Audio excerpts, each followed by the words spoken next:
दोस्तों, आज हम आपके लिए लेकर आए हैं कहानी कर्ज। शिक्षक सीताराम पांडे अपनी पत्नी के साथ अकेले हॉस्पिटल के कमरे में बैठे बैठे सोच रहे थे कि बीबी के ऑपरेशन के लिए पैसे की व्यवस्था कहाँ से करूं। हर तरफ दिमाग लगा के हार चुके और बाद में बस वही घर बचा जिसमें वो रह रहे थे। आंखों से आंसू पोंछते हुए सीताराम ने अपनी पत्नी की तरफ देखा। वो 2 दिन से बेहोश थी। आगे पीछे कोई नहीं, एक बेटी थी, वो भी अपनी पसंद के लड़के के साथ भागकर शादी कर ली। तब से माँ बाप की तरफ देखा नहीं।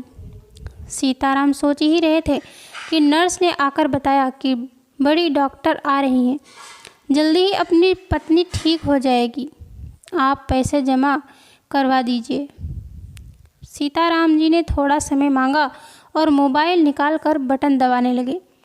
लोगों से मदद मांगने लगे, पर कोई फ़ोन नहीं उठा रहा था। कोई बाद में बात करता हूँ बोलकर चला जा रहा था।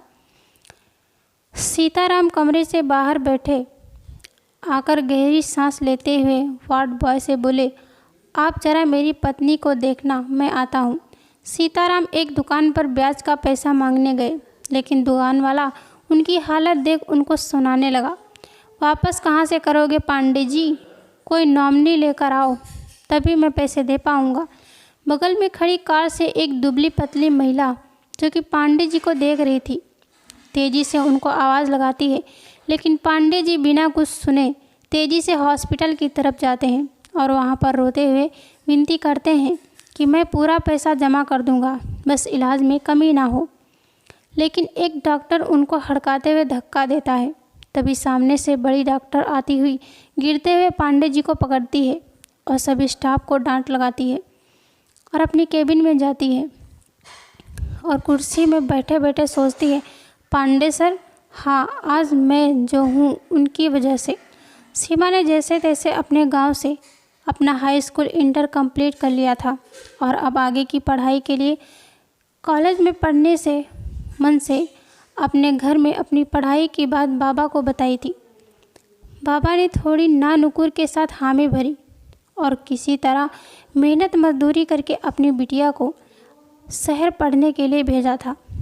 शहर में सीमा का दाखिला भी एक अच्छे कॉलेज में हो गया था। सीमा ने इंटर विज्ञान वर्ग में किया था और वो चाहती थी बड़ी डॉक्टर बनना जो लोगों का इलाज कर सके। शहर आकर 1-2 दिन ही हॉस्टल में कॉलेज गई थी, लेकिन उसे बड़ा अच्छा लगा था। अपने गांव की थोड़ी याद तो आती थी, बाबा की याद आती थी, लेकिन फिर भी उसे कॉलेज में अपनापन लगने लगा। 1-2 सहेलियां भी उसकी बन गई थी और जो उसके क्लास टीचर थे वो सीमा को बहुत अच्छे लगे, क्योंकि उनका बहुत सरल स्वभाव था और इस वजह से वह अपनी हर बात सर को धीरे से बता पाती थी। 1-2 पीरियड लगने के बाद जब कभी भी सर फ्री होते तो कॉलेज की फील्ड में जाकर बैठ जाते और सीमा अपने जो भी डाउट होते वहीं क्लियर कर लेती और सर को बोलती, एक दिन मैं डॉक्टर बनूंगी सर।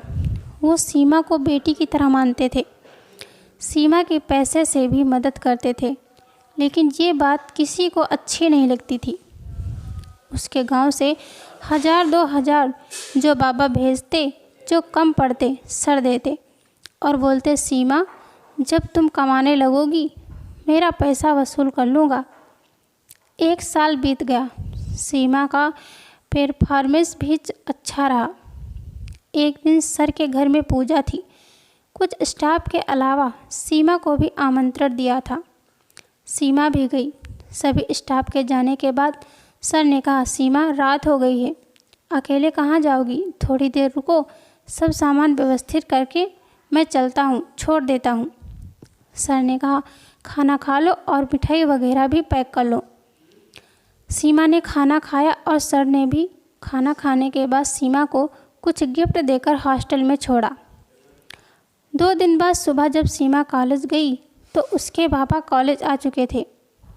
किसी ने सीमा से शिकायत कर दी थी कि सीमा रात को सर के साथ उनके घर पे थी। सीमा के बात पर नाराज़ होके उसको गांव ले जाना चाहते थे। ये बात सर को पता चली। उन्होंने सीमा के पिता से बात की। हाथ जोड़कर बोले, सीमा आपकी बेटी है, आप उसका भला बुरा ज़्यादा जानते हैं, पर उसकी पढ़ाई मत बंद करिए। क्योंकि मैं जिम्मेदार हूँ इसलिए तो बिल्कुल नहीं। मैं सीमा को अपनी बेटी जैसा मानता हूँ। मेरी भी बेटी है, बिल्कुल सीमा के जैसी। वो विदेश में पढ़ती है। जब सीमा को देखता हूँ तो बेटी की याद आती है। शायद इसलिए मैं सीमा की मदद भी करता हूँ कि उसको पढ़ाई में दिक्कत ना हो और उसका भविष्य बन जाए। एक लड़की जब आगे बढ़ती है तो परिवार का विकास करती है। आपको पसंद नहीं मेरा सीमा से मिलना बोलना, मैं सब बंद कर दूँगा, पर उसकी पढ़ाई ना बंद करिए। मैं जो भी थोड़े बहुत पैसे देता था वो आपको भेज दिया करूँगा, आप उसको दे दीजिएगा। लड़की की पढ़ाई ना रुके। मैं आपके ऊपर ये एहसान नहीं कर रहा हूँ, बस ये समझ के दूँगा कि मंदिर में कुछ प्रसाद दान दे रहा हूँ। सर के बहुत समझाने के बाद बाबा ने कॉलेज पूरा करने दिया था। पढ़ाई पूरी होते ही आगे की पढ़ाई के लिए फेलोशिप भी मिल गई और दूसरे शहर जाने के बाद गांव और बाबा तो साथ रहे, लेकिन सर का साथ छूट गया। पर आज इतने साल बाद सर बाहर लड़ क्यों रहे थे? वो तो बहुत शांत और सरल थे। तभी केबिन में नर्स आकर बोली, मैडम वो ऑपरेशन कैंसिल करते हैं, बुढ़ा पैसे नहीं जमा किया है। ऊपर से स्टाफ से झगड़ा कर रहा है, वो अलग। तो आपको इस शहर में कहीं घूमना हो तो आप जा सकती हैं सीमा, लेकिन जो केस स्टडी किया है बहुत सीरियस है, उसकी जान को खतरा है।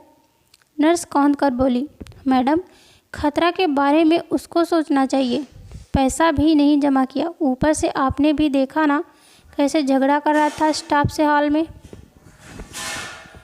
सीमा को पूरे मामले को समझने में देर नहीं लगी।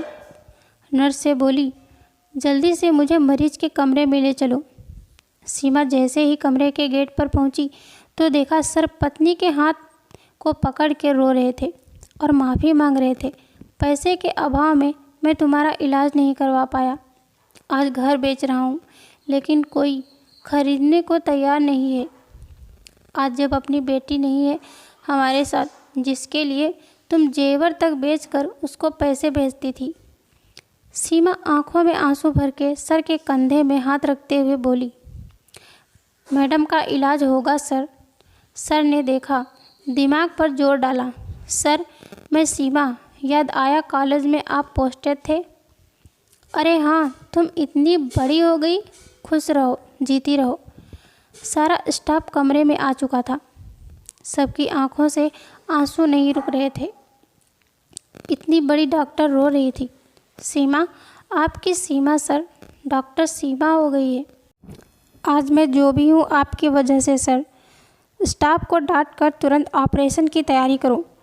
तेज़ी से सीमा सीजर करने के लिए जाती है। पूरे हॉस्पिटल में काम ने स्पीड पकड़ ली थी। आधे घंटे बाद सीमा सर के पास आकर बोली, मैडम एकदम ठीक है सर। पांडे जी ने सीमा को खुशी से गले लगा लिया और बोले, मैं जल्दी ही सारा पैसा चुका दूंगा, तुम्हारा ये उपकार कभी नहीं भूलूंगा। सीमा ने कहा, आज मैं जो हूँ सर आपकी वजह से। पैसे की बात करके मुझे पराया मत करिए। मैं आपकी बेटी जैसी हूँ ना, तो बेटी ही रहने दीजिए। सीमा ने स्टाफ से बोलकर पांडे जी की पूरी व्यवस्था करवाई और एक मोबाइल फ़ोन लेकर सर को दिया। सर ये मेरी तरफ से, इसमें मेरा नंबर सेव है। मैं जल्दी ही आपके घर आती हूँ। आज मुझे जल्दी जाना है और यहाँ कोई दिक्कत हो तो मुझे फ़ोन कर दीजिएगा। ये मेरा नहीं आपका हॉस्पिटल है। पूरा स्टाफ पांडे जी के साथ किए व्यवहार पर शर्मिंदा था।